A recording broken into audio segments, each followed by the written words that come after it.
A deal is near in the second stimulus package.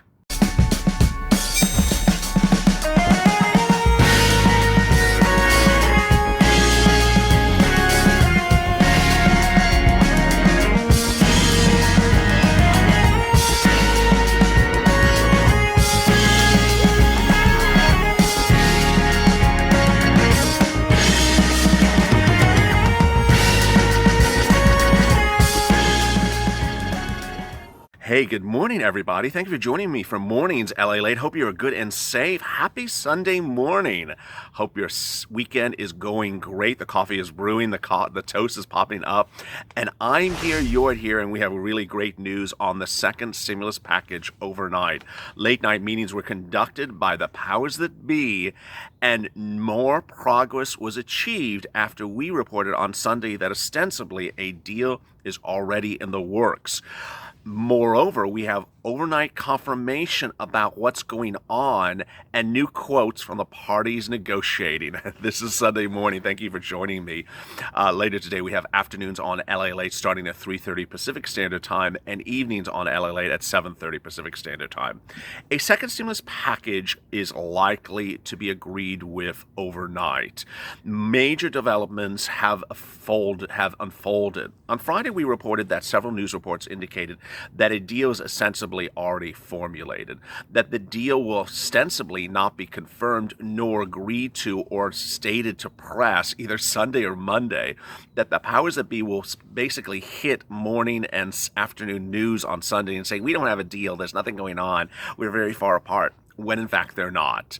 What's going on? The second stimulus check is part of the stimulus package, and that deal apparently is finalized.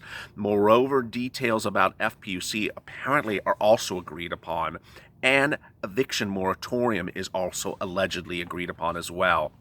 So where are we and what are the latest details? Well, as you know, the second stimulus package involves a lot of elements beyond just the check.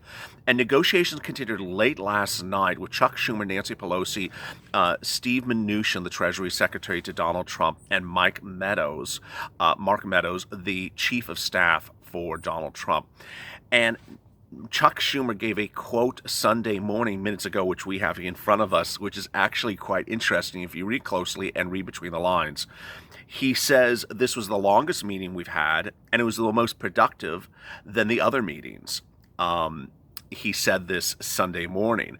There are many other issues that are very much outstanding. So apparently some issues are resolved, as we have been reporting since Friday. Chuck Schumer basically says, hey, we have other issues to get to. What are those other issues? But some issues have been resolved.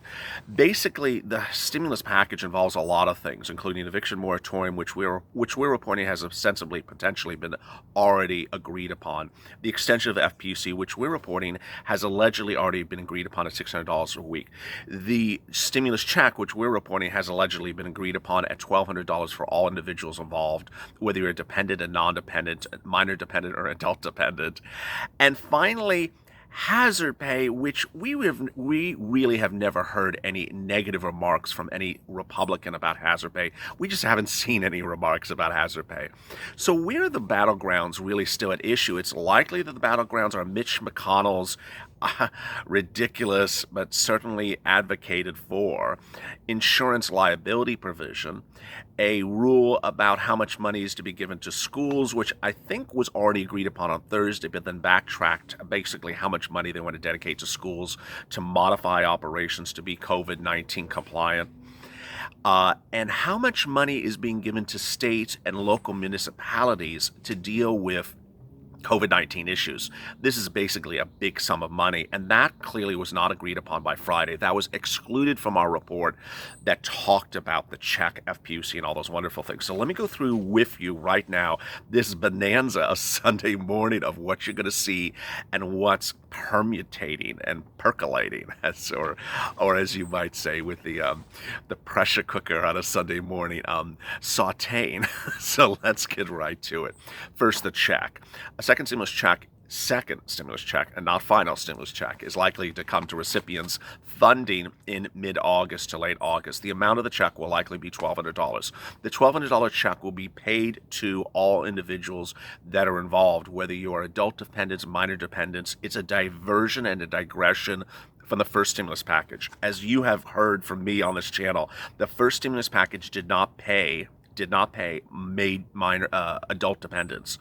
So if you were over 18 years of age, you were not eligible for a first stimulus check. Gone is that rule.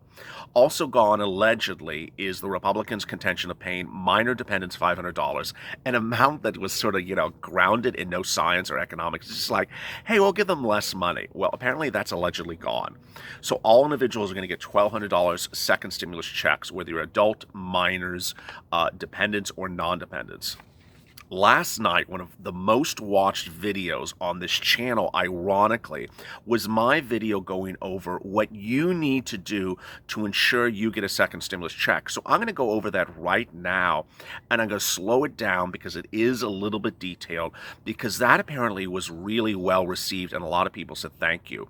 So if you didn't watch that broadcast, I'm going to cover it right now for you. Do you have to do anything to get your second stimulus check? First of all, if you file tax returns as a individual or as a husband or wife, you have nothing to do. The IRS knows where you're located, so they're going to send the check to you by the address that they see on the tax return. So if you filed your 2019 or 2018 tax return, you don't have to do anything. If the IRS knows a bank account for you, then they're going to send the funds to the bank account, not by paper check. Then let me turn to everyone else, people on SSI, SSDI, Social Security, railroad benefits, veterans benefits, and everything like that. So do you have to do anything? That's the big question.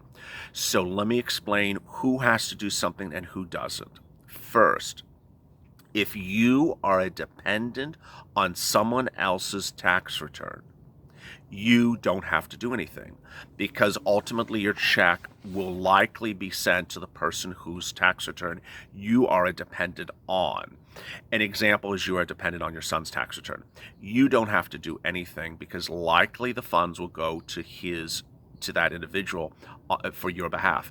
There is also potential that it'll be sent to the address that you receive your benefits on a monthly basis or weekly basis. That is also in the works, but you don't have to do anything to get the stimulus check, which is great news. Next, if you are not a dependent on someone else's tax return, but you are on benefits, and you did not file a 2018 or 2019 tax return, you don't have to do anything to get your check, or if it's husband and wife or your spouse, you don't have to do anything to get the joint check either. Very great news. So an example, someone that's, on SSDI, single individual, been on it for a few years, you don't have to do anything. It will be sent to you in the manner in which you receive your benefits. Really, really, really great news. Now, here are the two groups that will have to do something. The first one is you are on benefits, you don't file a tax return, but you also have a child. You do have to do something to ensure the child gets their check. And that is a non-filer filing. You have to go to the IRS's website and provide them information of where that child is located, so that that check is sent to you for that child. The IRS doesn't know where that child is located. They know where you're located, but they don't know where the child is located. Pretty easy. There's one last group of people that might have to do something, and that is people who have not filed 2018, 2019 tax returns and just started benefits just within the last couple of weeks or last couple of months. The IRS may not know where you are, so you may have to file a non-filer as well. I got a lot of questions overnight that I answered in the afternoon video, and people are like, thank you. So let me go over those broad stroke questions. If you did a non-filer before, do you have to do it again? No. If there's no change in your situation and you got the first stimulus check, do you have to do something different for the second one? No. If you Oh, I had a great question. I just had a child. Congratulations to that viewer. I just had a child, and that child clearly qualifies for a stimulus check. Do I have to do anything to get that to have that child get a stimulus check? Yeah, I mean the IRS doesn't know you had a child. You told me. I told all the other viewers know you have a child, but the IRS doesn't know it. So you have to do a non-filer as well. I mean, you have to say, "Hey, I have a child. The child needs a stimulus check." So that is a that's a big congratulations to you, but the IRS doesn't know about it, so you have to tell the IRS. Let's get to hazard pay. So hazard pay is really still on the front burners. It's not gone on the side. It's not gone out the window. It is our second video every afternoon, and that's that $10,000 from the federal government if you worked as an essential worker during the pandemic. The arguments against hazard pay have never been manifest by the Republicans. We just haven't heard them. We have just never heard them. And so when it was not included in their stimulus package on January, a lot of us got a little bit perplexed. Well, the good news is that it's really not being tossed anywhere. It's not being tossed aside. Nancy Pelosi came out vehemently in favor of hazard pay late Friday, Thursday. It was the quote we all wanted, because we didn't know if the Democrats were really fighting for that provision of the bill that they wrote for hazard pay. So that's the great news about hazard pay. FPUC. The federal government, the president has said that he won $600 a week. He said it in tweets on Thursday. He said it in tweets on Friday. If you didn't watch our videos yesterday, I went over basically what's going on. And I will summarize it for you. It's a lot of dramatics. It sounds like a soap opera, but that's basically what it is. The second stimulus package from the Republicans introduced last Monday, introduced to the Senate by Mitch McConnell, who's a senator, was not written by the president. It was not introduced to the Senate by the president because he can't. And ostensibly, the bill is the doings of Mitch McConnell. It's not the doings of this president. When the bill hit, the president saw the backlash to the bill from Republicans, from Democrats, from Republicans in states, from swing states that he needs to win, and from voters that are Republicans in those key states. No one supported the damn bill. It was a crap bill whose only supporter was a representative by the last name of Crapo. It was literally that bad. Meantime, the president has never gone off message on what he wants, and yet none of those messages were manifested in the bill by Mitch McConnell, because Mitch McConnell doesn't have the president's back.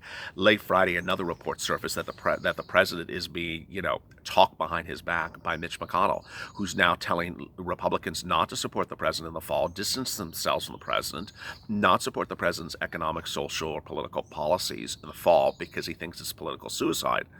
The president heard that, and he was not a happy camper. Meantime, the rest of the Republicans are really not happy with what Mitch has done for them as well. And so on Friday, there was another stimulus package introduced by Marco Rubio and Mitt Romney, who everyone knows. And it basically said, hey, your other stimulus package is crap. with Representative Crapo. We have another alternative. Here we go. A lot of mess and a lot of confusion. But the good news is the president is very firm on certain things. The president wants to ensure that you get $1,200 or more. He said it last week. He said it weeks before. He used that word generous, which we talk about a lot. But he basically did not like that Mitch wanted to give you $500 for dependents. It was a joke. It was literally like, Mitch, what the hell are you doing here? Come on now. The president did not like Mitch's ridiculous $200 a week. Again, this is Mitch McConnell, who once said, you're staying home, getting rich on unemployment. You don't want to work. You want to stay at home and you're lazy. All these horrible things that the president has never advocated as a politician. It's against his platform. He fights for the American public. American worker is his platform. And so here you have Mitch slamming the American worker. And so the president doesn't support $200 a week. He wants $600 a week. He said it in tweets last week. And apparently the latest indication was that White House officials and congressional leaders both focused on extension of $600 a week. The White House dispatched Mark Meadows in the new report I'm reading this morning last week to say, hey, I'm agreeing to $600 a week. I'll give you $600 a week, Nancy and Chuck. And they said, no, let's just pass a whole bill and let's not do this for a week or 2 weeks. Let's get this as a full-blown law. And so that's where we are on FPUC. Eviction moratoriums, same situation. Really great news about that. The president does not, you know, want half of the American public homeless. It's just, it's not a good look for the president. It's not a good look for any politician. It makes no sense. You want your constituents to be happy and have a home and have money to pay for electricity and gas and not be on the street. And so the president on Friday came out and said, hey, I'm in favor of eviction moratorium. What's the problem? The problem was Mitch McConnell, who ultimately didn't put it in the bill he wrote.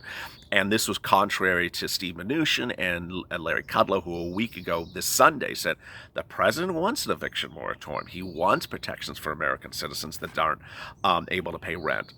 So the great news with that is that how that would work, and this is what's so important for you to understand, is that the minute that this bill is passed, you could not be evicted. The minute the bill's passed, you could not have your home foreclosed upon. And if any of those proceedings have started, they would immediately be made moot, stopped, halted by operation of this new federal law. Ultimately, you're going to hear a lot of name calling. You're going to hear a lot of trash talking today on Meet the Press, ABC Morning News, Face the Nation, Fox Sunday. You're going to have them all talking and saying we're very far apart, we don't agree on it. And the optics, the perceptions, the look that the president allegedly wants to have currently is he wants to give you all these things. He just wants to blame Nancy and Chuck for not doing it for you. He can't say it's Mitch's fault because that doesn't rub well with his party. So he's blaming Mitch and Nancy. He's going to say Nancy and Mitch wouldn't give you $600 a week. Nancy and Mitch wouldn't give you an extension of FPUC, wouldn't give you eviction moratoriums, wouldn't give you the $1,200 check. The bottom line is everyone wants to give you these things except one guy. The guy with the helicopter. So pass him some Grey Poupon, gets those crayons out, pass them to the senators and say, here's some crayons, get your act together, children, and pass the bill. And there we are. Join me later today on Afternoons at LALATE starting at 3:30 Pacific Standard Time, a 2-hour programming block. It starts first with the check and big developments that are going to be coming out later today, then hazard pay, FPUC, and rent assistance. A new video every 30 minutes. 2 hours of fun and excitement here. And then finally, LALATE Evenings, which starts at about 6:45 Pacific Standard Time. A 1-hour programming block, 2 videos. The first one, again, from last hour, was a big hit, talked about the check and what you have to do. You can go watch that if I went too quickly in this video. Hopefully I did not. And then the second video is EID loans. Have a great Sunday morning. I'm keeping the prayers and wishes for the residents of Florida, and watching that hurricane as it moves around and twists and turns, and stay with LA for more.